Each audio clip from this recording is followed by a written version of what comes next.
Hello GS hub for pieces में आप सभी का वेलकम है। मैंने इंडियन ज्योग्राफी की सीरीज स्टार्ट की है जो कि सभी स्टेट पीसेस और जनरल कंपटीशन के लिए काफ़ी इम्पोर्टेंट होगा। मैंने पिछले वीडियो में आप सभी को इंडिया के पॉलिटिकल मैप के बारे में बताया था। आज का हमारा जो टॉपिक होगा वह होगा फिजिकल फीचर्स ऑफ इंडिया, जैसे भारत का भौतिक स्वरूप क्या है इसके बारे में हम बात करेंगे। हमारी ये जो सीरीज़ है ये बिल्कुल ही बेसिक फॉर्म से मैंने स्टार्ट किया है। जैसे ज्योग्राफी को बिल्कुल ही बेसिक से देखेंगे, इसका फिजिकल फीचर्स क्या होता है, पॉलिटिकल को भी मैंने बिल्कुल बेसिक से बताया था। इसके बाद की क्लास में मैं डिटेल से एक्सप्लेन करूँगी। पहले इसका बेसिक क्लियर होते जाएगा, उसके बाद हम डिटेल से देखेंगे। जैसे आज जो फिजिकल फीचर्स ऑफ इंडिया है, भारत का भौतिक स्वरूप, इसको देखें, इसके 3 पार्ट को देखेंगे। जैसे प्रायद्वीपीय खंड क्या होता है, पेनिनसुलर प्लेट्यू ऑफ इंडिया क्या होती है, हिमालय क्या होता है, हिमालय कौन सा पार्ट है, कहाँ के पार्ट को हिमालय कहते हैं, सिंधु और गंगा ब्रह्मपुत्र मैदान यह क्या होता है। जैसे यह इंडिया का मैप हमारे सामने है। इस मैप में हम देखेंगे कि पेनिनसुलर जैसे प्रायद्वीपीय इसका जो खंड होता है यह क्या होता है, हिमालय का पार्ट क्या होता है। तो सबसे पहले हमारा जो टॉपिक है वो है प्रायद्वीपीय खंड।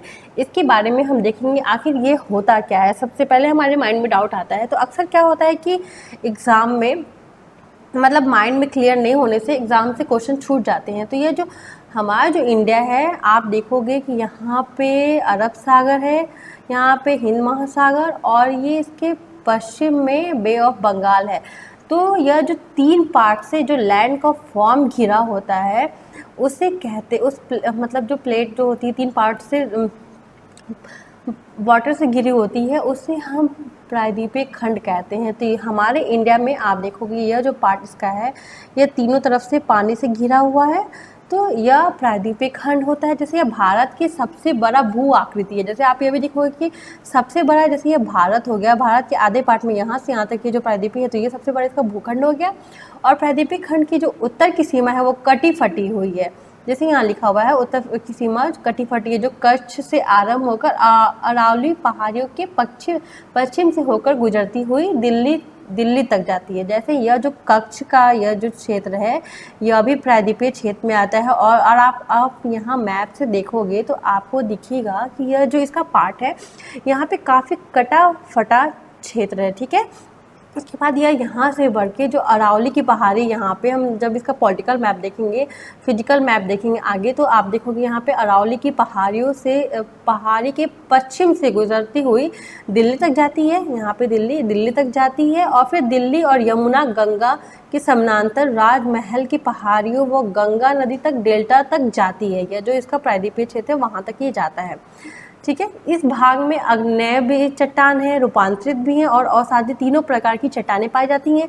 आग्नेय चट्टान क्या होता है, रूपांतरित चट्टान क्या होता है, अवसादी चट्टान क्या होता है, इन सबको अभी हम आगे डिस्कस से मतलब डिटेल से बताएंगे आपको। उसके बाद से उदाहरण की नदी, इसमें क्या लिखा हुआ है, उदाहरण के लिए जो नदी घाटियों में अवसादी चट्टान, चूना पत्थर एवं बलुआ पत्थर भी पाए जाते हैं, ठीक है। प्रायद्वीपीय भारत के कोयला क्षेत्रों के निर्माण में गोंडवाना काल के दौरान हुआ है। तो गोंडवाना काल क्या होता है इसे भी हम अभी आपको समझाएंगे, ठीक है।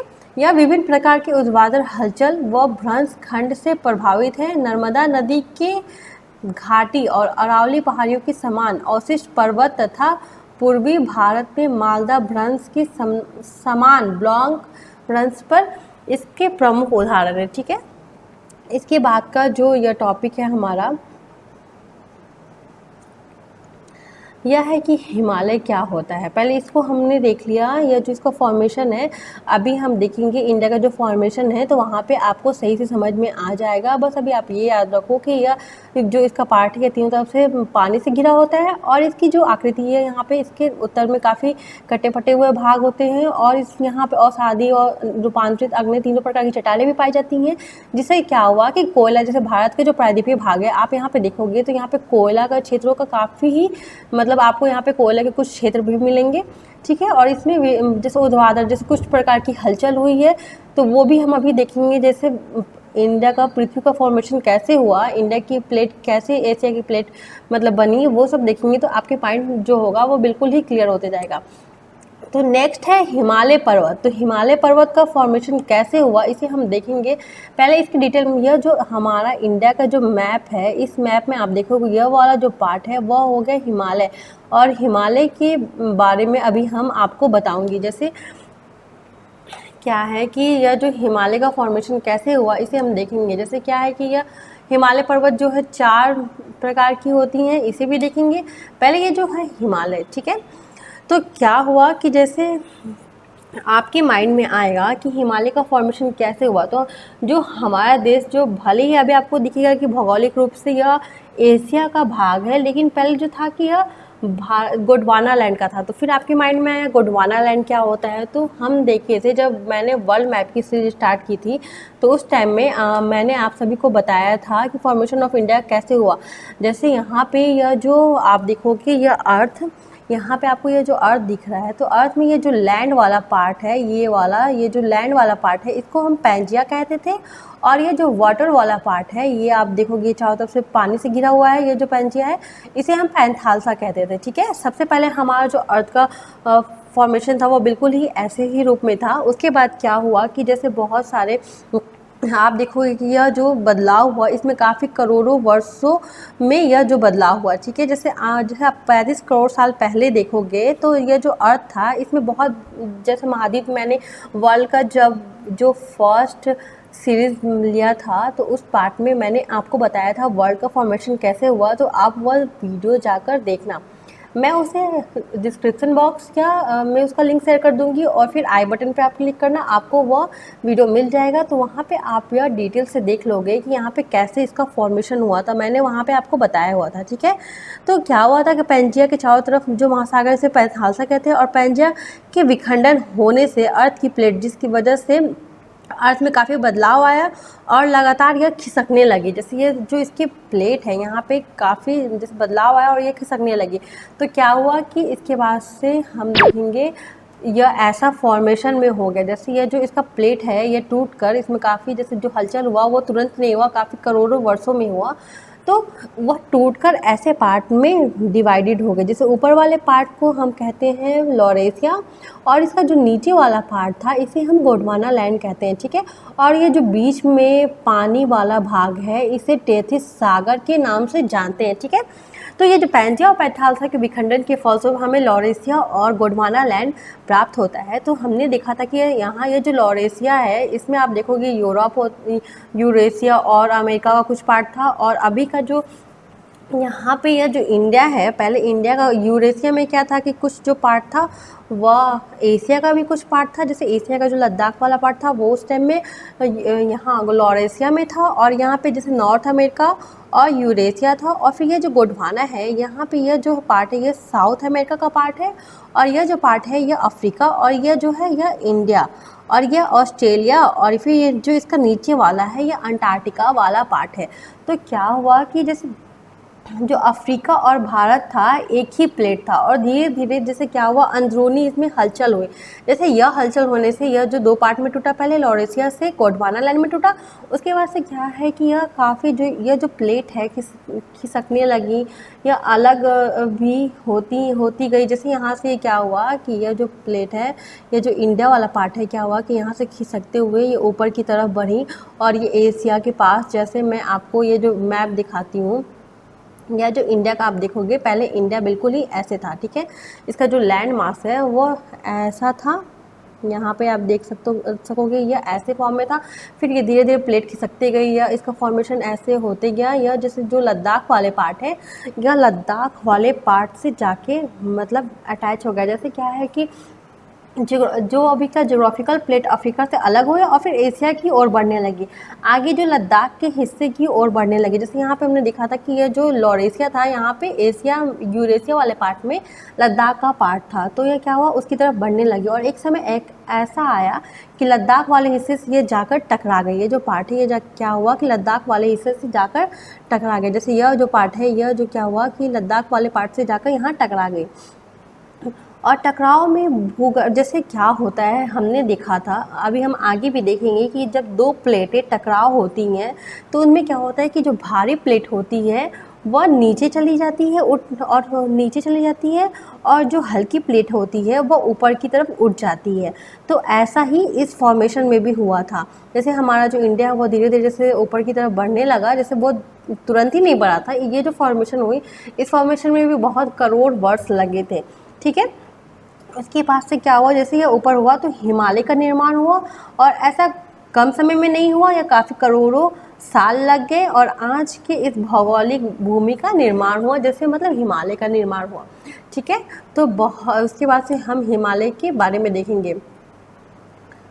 यह जो हमने देखा कि जो पैंजिया का विखंडन लगभग 200 वर्ष मिलियन वर्ष पूर्व प्रारंभ हुआ था। हमने यह देख लिया पैंजिया क्या होता है, पैंथालसा क्या होता है। ठीक है, जैसे गोंडवाना लैंड और लॉरेशिया के बीच टेथिस सागर का निर्माण हुआ, यह देखा हमने, इसे भी देख लिया कैसे होता है। फिर आज जहाँ हिमालय का विस्तार हुआ वहाँ टेथिस सागर उपस्थित था। ठीक है, ऐसा। फिर उसके बाद से क्या हुआ कि लगभग 65 से 30 मिलियन वर्ष पूर्व भारतीय प्लेट यूरेशिया प्लेट के निकट आकर नीचे की ओर क्षेपित होने लगी, ये भी हमने देखा। और संकोचन प्रारंभ हुआ और टेथिस सागर के निक्षेपण अवसाद का वलन पड़ गया। जैसे हमने देखा, जैसे दो प्लेट जो क्या होता है, एक भारी प्लेट और एक हल्की प्लेट जो टकराई, तो क्या हुआ कि जो भारी प्लेट है वो नीचे की तरफ दब गया और हल्की प्लेट है जो ऊपर की तरफ उठ गई। ठीक है, तो हिमालय का निर्माण हुआ। और यह जो संकोचन था यह तुरंत नहीं हुआ, यह 3 चरण में हुआ, जिसके फलस्वरूप हिमालय के 3 समानांतर श्रेणी श्रृंखलाओं का निर्माण हुआ। जैसे आप देखोगे कि यह जो हिमालय है यह 3 श्रेणी में बटा हुआ है। इंडियन प्लेट का उत्तरी संचलन अभी भी जारी है। जैसे क्या होता है कि वैज्ञानिकों का कहना है कि यह जो हमारी जो इंडियन का प्लेट है, यह जो उत्तर वाला प्लेट है, जैसे ये जो उत्तर वाला भाग है इसका अभी भी मतलब आप मूवमेंट कह लो या संचरण अभी भी जारी है, या अभी भी ऊपर की तरफ खिसक रही है। ठीक है, और यह जो हिमालय पर्वत पर बहिर्जात बलों के साथ अंतर्जात बल भी कार्यरत हैं। जैसे आप बाहरी फॉर्मेशन के साथ साथ अंदर में भी काफ़ी हलचलें हो रही हैं। विद्वानों का मानना है कि हिमालय की ऊंचाई अभी भी बढ़ रही है। ठीक है, इसके बाद हम देखिए जैसे इसका 4 लिथोटोकनिक पर्वत श्रृंखलाएं हैं। ठीक है, तो वो कौन कौन सी हैं, तो ये देखेंगे द ट्रांस हिमालय और तिब्बत हिमालय। एक इसका जो पार्ट होगा वो ट्रांस हिमालय और तिब्बत हिमालय, और दूसरा ग्रेट हिमालय या फिर इनर हिमालय कहते हैं। ठीक है, बृहद हिमालय या फिर इनर हिमालय कहते हैं इसे हम।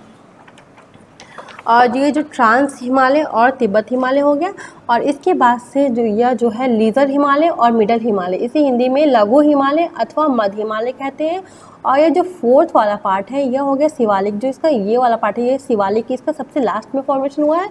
तो अभी जो हम नेक्स्ट वीडियोज़ लाएंगे तो उसमें इससे डिटेल से आपको एक्सप्लेन करूँगी। ठीक है, अभी इस अगर वीडियो में मैं उसे डिटेल से एक्सप्लेन करने लगी तो हमारे यह जो वीडियो है काफ़ी बड़ा हो जाएगा और लेंदी हो जाएगा। ठीक है, तो जैसे जो हमने अभी देखा था इसका पहला पार्ट जो मैंने देखा था पेंसुलर पार्ट जो था प्रायद्वीपीय खंड, उसके बारे में भी डिटेल से देखेंगे आगे, और यह जो हिमालय है इसके बारे में भी डिटेल से देखेंगे। और जो हमारा नेक्स्ट टॉपिक है वह है, इसके बाद जो हमारा नेक्स्ट टॉपिक है वो है सिंधु और गंगा का मैदान। तो इसे भी हम अभी ऐसे इसका जो ब्रीफ मतलब यह देख लेंगे कि यह कैसे इसका फॉर्मेशन क्या हुआ। ठीक है, जैसे भारत का जो तृतीय भौगोलिक खंड शिवालिक पर्वत के दक्षिण में स्थित है। जैसे हमने देखा था यह जो शिवालिक पर्वत इसके दक्षिण में क्या है कि जो हिमालय का जो शिवालिक 4th फॉर्मेशन वाला पार्ट है उसके दक्षिण में क्या है कि यह पार्ट आता है जो उसका तीसरा खंड है। यहाँ पे गंगा ब्रह्मपुत्र द्वारा निर्मित हुई है यह, और फिर इसका जो निर्माण है मुख्य रूप से हिमालय पर्वत की प्रक्रिया के तीसरे चरण में हुआ है। ठीक है, हमने देखा था हिमालय पर्वत का जो फॉर्मेशन है वो 3 चरण में हुआ है। ठीक है, इसके बाद से है कि यह जो हिमालय और दक्षिण प्रायद्वीपीय पठार से निकलने वाली नदियों के तलछट से निर्मित एक समतल मैदान है। जैसे तलछट क्या होता है कि नदियों द्वारा बहाई गई, जैसे बाढ़ आता है, बाढ़ खत्म होने के बाद से वहाँ जो मिट्टी जमा हो जाती है तो वैसे ही यह फॉर्मेशन होती है और यहाँ मैदान का निर्माण हो गया। ठीक है, यह मैदान की जलोढ़ की औसत गहराई 1000 मीटर से 2000 मीटर है। यह जो मैदान है ये आप जो देख रहे हो, यह जो मैदान है इसकी टोटल जो लंबाई है 1000 मीटर से 2000 मीटर है। ठीक है, हम ये जो इंडस वैली देख रहे हैं, गंगा और ब्रह्मपुत्र, इन सभी तीनों के बारे में भी आगे डिटेल से आपको बताएंगे। जैसे इंडिया की सिंधु जो रिवर है इसकी कौन सी सहायक नदी है तो हम इसके बारे में भी देखेंगे। फिर गंगा की सहायक नदी है इसके बारे में भी देखेंगे, और गंगा का फॉर्मेशन कैसे हुआ ये सब भी हम आगे डिटेल से देखेंगे। और ये जो ब्रह्मपुत्र मैदान है इसकी कौन कौन से दियांग दिबांग गंगा का गंगा का भी जो नदी है वो सब भी देखेंगे और सिंधु का भी देखेंगे। जैसे सर्च कर बस सिंधु गंगा सिंधु चेनाब झेलम वगैरह, ये सब आगे हम देखेंगे अच्छे से। जैसे कुछ वैज्ञानिकों का क्या है कि यह मानना है कि ये जो विशालकाय मैदान है ये टेथिस सागर का ही अवशेष है। जैसे हमने देखा था टेथिस सागर, उसका ही यह अवशेष वैज्ञानिकों का मानना है कि यह अभी भी यह टेथिस सागर का ही मतलब अवशेष है, जैसे उसका कुछ पार्ट है। शिवालिक की जो भूगर्भिक हलचल के बाद से क्या हुआ, जैसे शिवालिक जब हिमालय का जो फॉर्मेशन हुआ तो वहाँ पे टेथिस सागर के एक बड़े भाग जो गर्त में बचे रह गए। जैसे कुछ पार्ट जो है वो टेथिस, जैसे जो नदी वाला पार्ट था उसको कुछ भाग जो है वो बचे रह गए। इस अवधि में हिमालय पर्वत के उत्थान जारी ही था, जिस कारण से नदियों में नवोन्मेष की घटना हुई और यह बड़ी मात्रा में अपरदित चट्टानों द्वारा इसमें तलछट की मोटी परत का निक्षेपण हुआ। ठीक है, तो हमने यह जो वर्ल्ड मैप का इंडिया का जो फॉर्मेशन देखा था, जैसे वर्ल्ड का फॉर्मेशन था, फिर उसके बाद से इंडिया का कैसे फॉर्मेशन हुआ, ये जो हमने देखा, इसी से ये जो टॉपिक है काफ़ी रिलेटेड है। तो आप मेरा यह जो मैंने वीडियो में बताया था वर्ल्ड मैप, उसको ज़रूर देखना, तो आपको काफ़ी अच्छे से समझ में आएगा। ठीक है, इसके बाद से ये जो सिंधु गंगा का मैदान है, तो यहाँ हम दूसरे मैप में देखेंगे। यह जो इसका सिंधु का पार्ट है, ठीक है, यह जो हो गया इंडिया में सिंधु का यह पार्ट है। और यह जो इसके नॉर्थ में मतलब पूरब में आप देखोगे, ईस्ट नॉर्थ पूर्व में देखोगे तो आपको, उत्तर पूर्व में देखोगे तो आपको गंगा दिखेगा और ब्रह्मपुत्र दिखेगा। और इसके बाद से गंगा में कौन कौन सी इसकी सहायक नदी है, इसकी मेघना वगैरह, या बे ऑफ बंगाल कहाँ, पद्मा इसका कैसे नाम पड़ा, फिर गंगा की तरफ कैसे बढ़ी, ये सब हम नेक्स्ट वीडियोस में अच्छे से आपको डिस्कस करेंगे। जैसे जो ये जो तीनों पार्ट है, तीनों पार्ट के बारे में एक टॉपिक एक वीडियोस लाएंगे और उससे अच्छे से वहाँ डिस्कस करेंगे, तो आपका जो डाउट है वो क्लियर होगा। ठीक है, तो आज का हमारा जो टॉपिक है वो यहीं ख़त्म होता है। मैं नेक्स्ट वीडियो में आपसे मिलती हूँ। और फिर आपको अगर यह मेरा वीडियो पसंद आता है तो आप इसे लाइक, शेयर और सब्सक्राइब जरूर करना। मिलते हैं नेक्स्ट वीडियो में। Thank you.